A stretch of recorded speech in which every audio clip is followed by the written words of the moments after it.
천주교가 1784년에 이승훈이 아버지 연행사 서장관을 따라가서 북경에 가서 이벽 이런 사람들이 부탁을 해서 북경에 가서 거기에 가면 남천주당이라는 정당이 있는데 거기에 가서 세례를 받겠다고 거기서 가서 잘 대해줄 걸세 꼭 가서 찾아오고 그래서 이승훈이 가서 나타나서 그라몽 신부가 하는 양반한테 나타나가지고 세례를 받자 그러니까는 그 그라몽 신부가 그 기록이 다 남아있죠. 세상에 이런 하나님의 은총이 있느냐고 자기네는 선교사를 보내본 적도 없는 이 코레아라는 나라에서 웬 젊은이가 나타나더니 영세를 거꾸로 해달라 그런다. 그래서 그냥 해줄 수가 없어가지고 책이랑 이런 거 좀 공부하게 해갖고 대충 해서 그래갖고 영세를 베드로라고 해서 영세를 줘서 이제 돌려보냈다. 그 이전에 이미 성호 이익의 성호학파들 권철현, 이벽 이런 사람들이 제일 지독한 퇴계의 그 학맥을 잇는 성호 이익의 제자들 권철신 이런 사람들이 자기네가 그 성호의 아버지가 연행사로 갔다 와서 사온 수천 권의 중국 서적 중에서 마테오리치, 천주시, 판토야의 이런 유명한 그 당시의 책들을 전부 다 읽으면서 그래서 성호 이익은 콜럼버스가 언제 발견했고 마젤란이 전 세계를 돌았고 항해를 했고 이거 다 알고 있었습니다. 그러면서 이제 기독교가 어쩌고저쩌고 거기 전부 다 써놨고 예수라는 사람이 누구라는 얘기까지도 다 써놓고 그랬는데 자기네끼리 공부해갖고는 믿기 시작을 해갖고는 거꾸로 선교사 한 명도 안 하는데 서로 다. 근데 이제 제일 놀라운 게 뭐냐면 이 사람들이 전부 다 사대부들입니다. 사대부들은 주자성리학의 사제들입니다. 그 사람들이 지켜내야 되는 게 주자성리학이고 제사 제대로 지내고 그걸 다 해야 되는데 주자가래를 따라서 해야 되는데 이 사람들이 자기네서 외래 사상을 들여와요. 그래갖고 제례 논쟁이 일어나갖고 이제는 더 이상 제사 지내면 안 된다. 그러니까는 제사를 안 지내기 시작하니까 이제 박해가 일어나기 시작합니다. 이런 놀라운 일이 그러니까 얼마나 이미 그 당시에 무슨 거기서 박해받던 어떤 천민계급도 아니고 그 사회에서 가장 특권층이었던 사대부 계층 그 중에서도 안동권 씨 안동권 씨 성화보가 우리나라 최초의 족보입니다.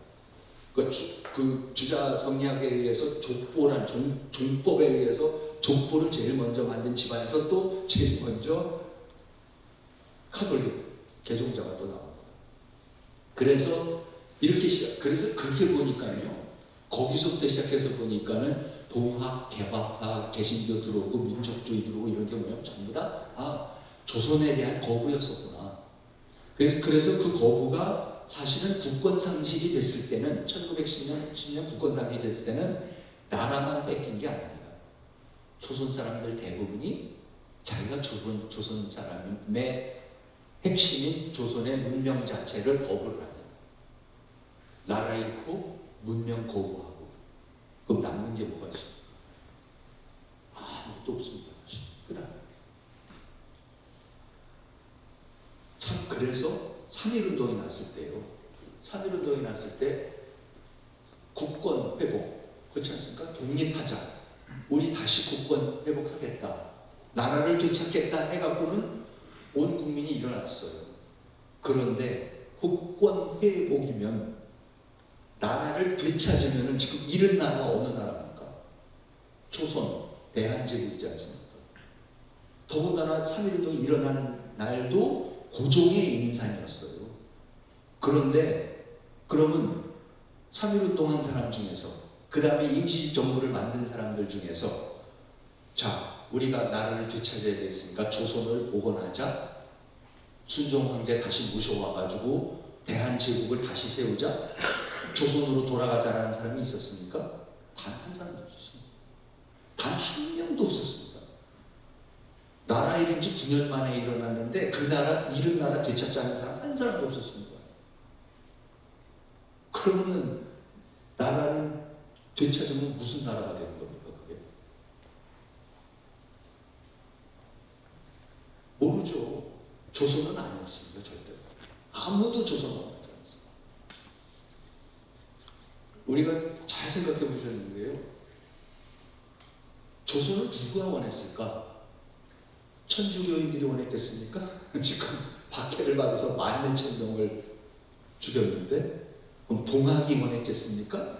동학이 몇십만이 오금치 전투에서 무슨 관군한테 죽었죠. 뭐 일본 군인도 있었지만은 뭐 그 끌어들인 게 다 나라가 끌어들여서 자기 백성 죽인 건데요. 그럼 동학이 원했겠습니까? 천민들이 원했겠습니까? 네? 서출들이 원했겠습니까? 서북인들이 원했겠습니까? 무반들이 원했겠습니까? 여자들이 원했겠습니까? 이름도 없는데 노예가 치고였는데 조선 아무도 원하지 않았어요. 그러면은 이제 만일의 나라를 되찾으면 무슨 나라를 세울까? 그때부터 이제 찾기 시작하는 거죠.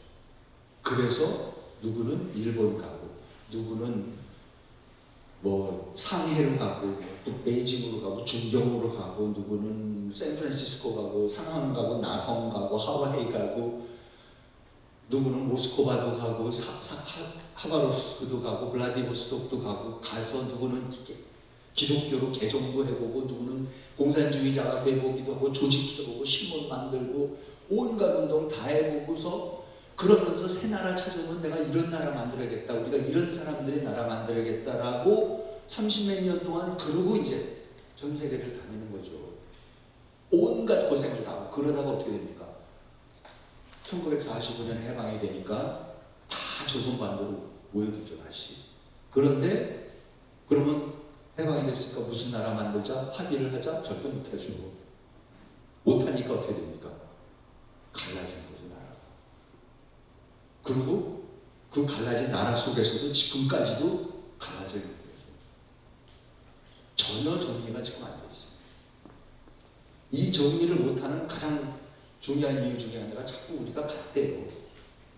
자꾸 우리 민족끼리 뭐 한 민족이 한결가 어쩌고 자꾸 이렇게 우리 저는 이 우리라는 말같이 참 무서운 말이 아까 말씀드린 주어가 없어요. 그러니까 우리라고 해요 자꾸.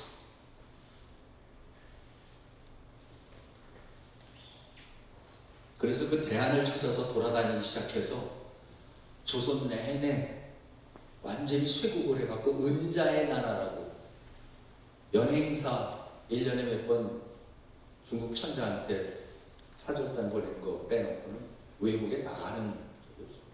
아무도 안 나갔습니다. 갬새끼 한 마리 안 나갔습니다. 통신사가 뭐 10년에 한 번씩 몇 번 갔었죠 일본. 근데 지금은 전 세계 175개국에 720만이 나가 있습니다. 뭐 여러 가지 이유가 있고 경제적인 이유가 있고 그렇지만은 제가 보는 관점에서 봐서는 대안 찾는 거죠. 조선은 아니고. 그래서 저는 그러다 보니까 그러면 지금 도대체 몇 갈래로 나눠져 있을까? 뭐 한없이 나눠져 있을 수 있다고 할 수는 없으니까 정리하는 측면에서는 5가지로 정리를 했습니다. 이 5가지 정도로 지금 나눠져 있구나. 이 5가지 유형의 한국 사람을 우리가 알면은 어느 정도 우리 근현대사의 그 그림이 좀 그려지겠다. 그래서 제가 그걸 5가지로 나눴습니다. 친중이정척사파, 친일개화파, 친기독교, 친일공산주의. 마지막 거를 지금 아직도 제목을 인종주의 아니면 민족주의 이제 이걸 잡고 있는데요. 제가 차차 하나씩 그래서 이제 책을 지금 쓰고 있는 게 그렇습니다. 그러니까 1권이 조선 사람 만들기부터 시작을 합니다. 조선 사람이라는 게 아까 잠깐 말씀드린 대로 얼마나 놀랍게 천년 불교 국가를 하루아침에 이 주자합이라는 걸 통해서 그 새로운 나라를 뒤바꾸는가 정말로 뒤집어 놓습니다. 그거를 새 나라를 만들기 위해서 새로운 뭐 제사 지내는 방법, 제사라는 걸 지내본 사람 저기 온 사람들일 거예요. 아까 장가 가던 사람 시집가게 만들고 불공만 들이던 사람들한테 제사라는 걸 드리게 해서 사당이라는 걸 만들게 해서 이 사당 짓는 것 때문에 태종, 세종 끊임없이 싸웁니다. 사당 지어라, 사당 지어라. 안 지으면 벌 준다, 벌금 매긴다. 사당 안 지어, 지어놓고 나중에는 거기 위패는 모셨냐고. 위패가 또 뭔지 몰라요. 그 위패는 이렇게 그 세종의 편찬 사업이 다 그런 거를 그려주고 알려주기 위해서 책들을 찍어내고, 그 책들 찍어내느라고 맨날 세종이 가가지고 야, 더 빨리 찍어내. 왜 자꾸 이 글자가 이게 부러져? 쇠붙이로 만들어봐. 그러니까 금속발자가 나오기 시작하고, 더 좋은 종이 없어서 전국에서 종이 모아들이고, 그러니까 세계 최고의 종이가 나오는 거고, 중국의 강남문법을 들여오려고 그러니까는 그 강남문법이 모내기하고 이런 거거든요. 그 강남문법이 그때 처음 들어오는데, 우리나라는 왜 비가 얼마나 논농사하려면 비가 필요합니까? 그러니까 추국이 만들어. 비 얼마나 일조량제 해봐야. 그리고 하다 되니까 나중에 보니까 야, 새로운 프로그램을 위해서 새 랭귀지를 만들어. 그래서 한글을 만들어. 그런 맥락 속에서 세종대왕은 나라를 온통 뒤집어 놓은 사람, 무섭게 밀어붙이는 사람. 왕 중에 최초로 장가를 가는 왕이요, 세종도 안 갔습니다. 그러니까 시집 친형, 그러니까 부인이 남자 집에 오는 그 주자 가례를 통해서 최초로 결혼을 하는 왕이 중종이에요. 중종 때 가서야, 왕실도 그때 가서야. 그렇게 놀라운 그거를 해서 만들었는데, 어쨌든 그 역사를 제가 이제 그렇게 해서 만들어지는 조선 사람의 얘기를 이제 1권 1부에 조선 사람 만들기로 했고, 1권 2부가 이제 친중, 위정, 척사파 이제